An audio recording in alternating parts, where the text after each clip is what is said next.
Our gospel reading this morning comes from the 9th chapter of Mark.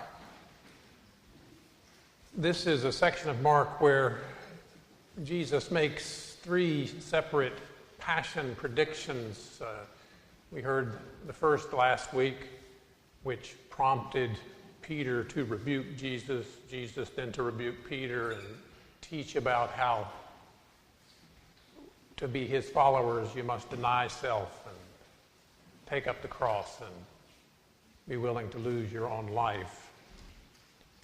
This will be the second time Jesus has predicted, and again the disciples will struggle with it.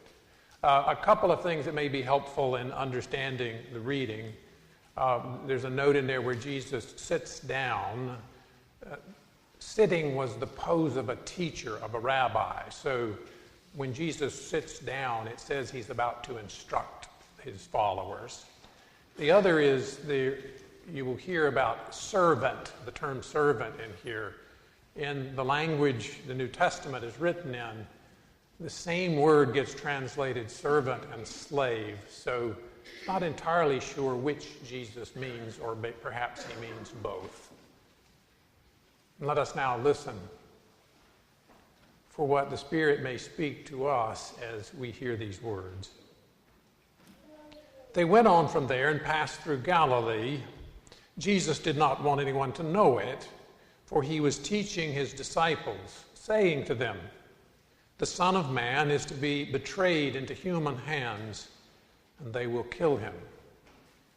And 3 days after being killed, he will rise again." But they did not understand what he was saying and were afraid to ask him. Then they came to Capernaum. And when he was in the house, he asked them, "What were you arguing about on the way?" But they were silent, for on the way they had argued with one another, who was the greatest.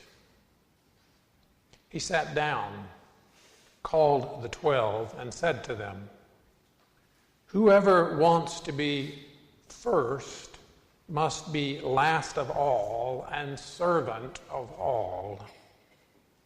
Then he took a little child and put it among them, and taking it in his arms, he said to them, "Whoever welcomes one such child in my name welcomes me, and whoever welcomes me welcomes not me, but the one who sent me." The word of the Lord. Thanks be to God. I spent much of my childhood and youth in Charlotte, North Carolina, back in the day that some of you remember when TV only had 4 or 5 channels before cable. And among these channels, by far the dominant one was the CBS affiliate in Charlotte. It also owned the largest radio station. And it had a number of high-profile charity events each year, but the one that I most vividly recall was an annual online blood drive. They hyped it up very big every year. Corporate sponsors would provide food and refreshments, gifts, door prizes. Radio and TV personalities worked the event. CBS sent stars from some of its shows to it. And they would break into programming all during the day to interview donors who would talk about how easy it was, how almost painless it was, and so on. And it was always a huge success. They would have more than 1,000 people donate blood that day. The Red Cross blood bank would be as full as it ever got. But the event never really seemed to convert many people into regular blood donors. Year after year, most of those they would interview were first-time donors. And year after year, it would not be very long before the Red Cross was making pleas about critically short blood supplies. The gifts and the glitz and the celebrities and the chance to be on TV drew a huge crowd. But most of them, when they left, went back to their old patterns that did not include giving blood. And something quite similar happens in the early Jesus movement. The Gospels tell us that huge crowds came out to see this miracle-working, charismatic teacher, prophet, Messiah. But by and large, those crowds came and saw the show, perhaps got a healing, and then went home, back to their old lives. The early church reflected this. It was a very small movement, and you can see that in the pages of the New Testament. The Apostle Paul writes to his congregations, addressing questions of what part of normal civic participation is out of bounds for Christians.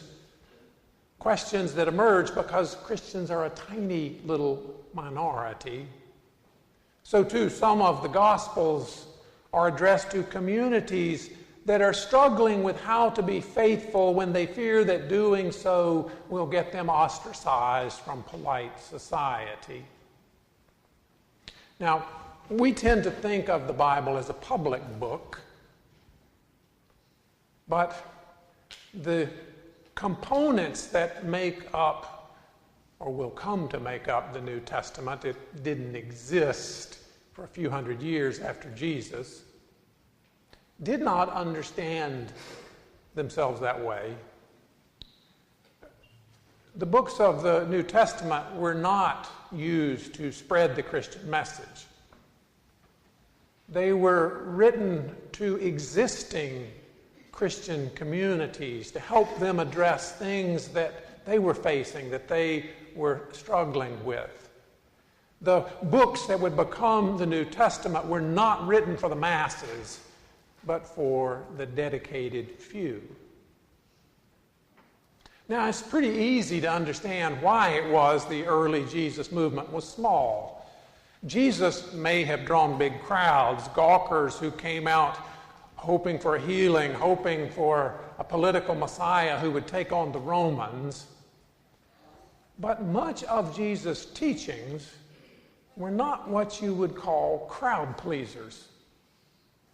And that's certainly true of the passage we heard today. As I mentioned, in Mark's Gospel, Jesus offers 3 predictions of his impending death in Jerusalem in fairly short order. And each time the disciples struggle to understand. In the first prediction, Peter actually challenges Jesus, who then teaches that his followers must deny self, take up the cross, and be willing to lose their life. Our reading today is the second prediction, and here the disciples don't understand, but they're afraid to ask Jesus about it, and instead engage in an argument that demonstrates how clearly they have failed yet to understand Jesus. And once more, this prompts Jesus to offer teachings on what it means to be a follower of him. They're not teachings that are going to be popular with the crowd. Want to be important? Then be a servant, a slave to everyone. And the part about the child really is an echo of that. In Jesus' day, children had very little status in the culture, quite different than in our day. No doubt parents loved their children, but childhood was short and often hard. Children were expected to do what work their small bodies would permit. They were non-entities as far as the culture was concerned until they became adults. And important people were not at all likely to pay any attention to children who were not their own. For Jesus to command being a servant to all, even to children, was countercultural in the extreme.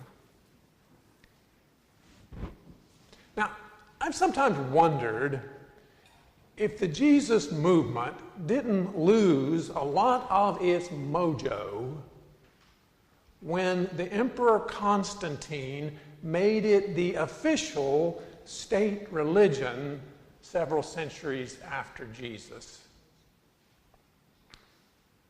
If you're going to make everybody be Christian, well, it needs to appeal to the crowds. It can't be too countercultural. Some years ago, my wife showed me a sermon that she had gotten off of another church's website, and I don't have any idea what the sermon was about, but I do recall one little part of it. The preacher spoke of someone who referred to himself as an SPL Christian. Now, I've heard of C&E or Christmas and Easter Christians, but this was a new one to me. But the preacher went on to explain that stood for Sing, Pray, and Leave Christians. Now that's a Christianity for the crowds. But the Emperor Constantine is long dead, and the Christendom that he ushered in is well on its way to death as well. Our culture doesn't really expect people to be Christian anymore. It varies a good bit from region to region in our country, but we are steadily moving towards a day when being a Christian will be purely, completely optional. Now that has posed some real difficulties for congregations and denominations. Without the cultural incentives and support for church participation, membership, attendance, giving, and so on are declining in almost every denomination and the vast majority of congregations. That's frightening for institutional religion, but I wonder if it doesn't also create opportunities for the Jesus movement to get its mojo back. The other day, I stumbled onto an online quote from Richard Rohr, the Franciscan priest who's something of a mystical guru and the founder of the Center for Action and Contemplation. He's had a big influence on me and on lots of other people, Catholics, Protestants, even non-Christians. And this particular quote, he speaks of Christianity as a lifestyle, which is exactly what Jesus is teaching in these teachings that come following his predictions of his death. I'm just going to read you Rohr's quote. It's on your bulletin. Christianity is a lifestyle, a way of being in the world that is simple, nonviolent, shared, and loving. However, we made it into an established religion and all that goes with that, and avoided the lifestyle change itself. One could be warlike, greedy, racist, selfish, and vain in most of Christian history and still believe that Jesus is one's personal Lord and Savior, or continue to receive the sacraments in good standing. The world has no time for such silliness anymore. The suffering on earth is too great. Now, we preachers sometimes worry about sermons on the lifestyle part of Christianity, about sermons that urge hard efforts, fearing they may sound strident, devoid of grace and joy. But I wonder, in a world where we're only as good as our latest accomplishment, where adults work long hours and children are overscheduled and anxious, where we are supposed to strive and struggle to make it and belong to the right group, where there is so much greed and selfishness, where there is so much anger and hate, where there is so much suffering and violence and hurt.